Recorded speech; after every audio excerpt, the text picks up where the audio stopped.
Dr. Jason Fung, a nephrologist from Canada. Welcome. Oh, thanks very much. Yeah, so I treat people on dialysis. That's a lot of what I do. And it's very disheartening because what happens is that when they develop their disease, they're so sick.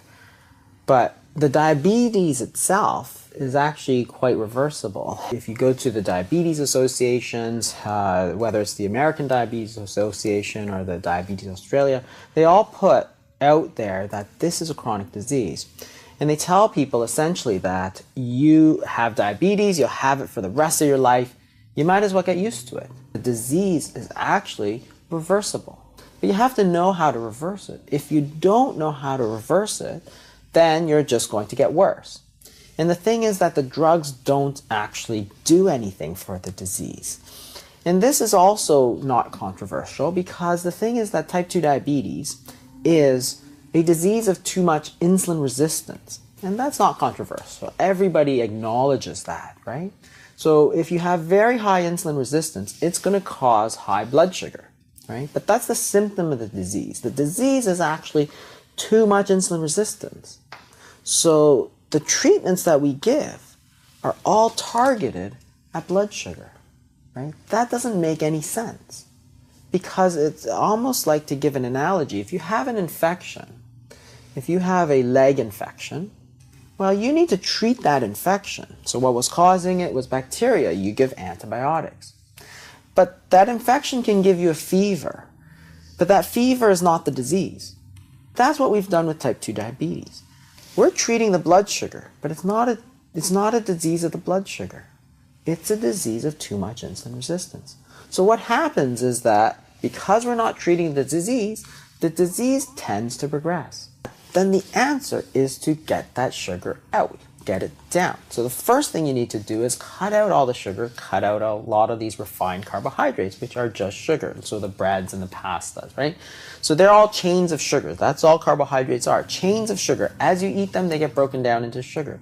So if you have too much sugar, if diabetes is essentially too much sugar, you got to stop taking sugar. Otherwise, you're going to make it worse. So that's probably the first thing. You can do more exercise, try and burn it off. And the other thing that you can do is try to do something more extreme, such as fasting, for instance. So fasting is actually the most efficient and the most effective way to lower insulin. There's really no drug that does it. There are actually two, but they're not very effective to lower insulin. But if you understand that the disease is too much sugar, too much insulin, then you got to say, well, if it's too much sugar, too much insulin, let's get rid of the sugar, let's get the insulin down. How am I going to do that, right? So the thing about the sugar, you can go on a very low-carb diet, a ketogenic diet, and that will get your sugars down. But it doesn't necessarily get your insulin down because the proteins and the fats still raise insulin. Not to the same degree that carbohydrates do, but they still raise insulin. So you can get that sugar down, but you won't get that insulin down. So you can actually put people on various periods of fasting because you're not taking anything. It's not simply low carb, it's low protein and low fat, right? It's nothing at all. So think about what's going to happen here. The body is not going to have anything coming in. So what it's going to happen is it's going to start burning that sugar. And that's perfect. That's exactly what we want it to do.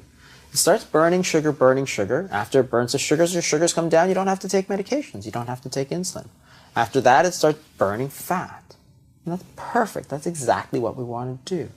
And what happens during the fast is that your insulin levels go down. Perfect. That's exactly what we want. So what we're doing is we're burning off all that sugar and getting it out of the system, right? As opposed to just getting it out of the blood, we're actually getting it out of the entire body.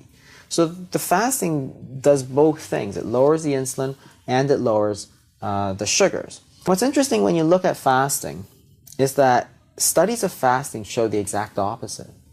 You don't have less energy, you have more energy. So there are certain things that get activated when you're fasting. So growth hormone goes up, for instance, to preserve lean muscle. Then you'd start burning just fat.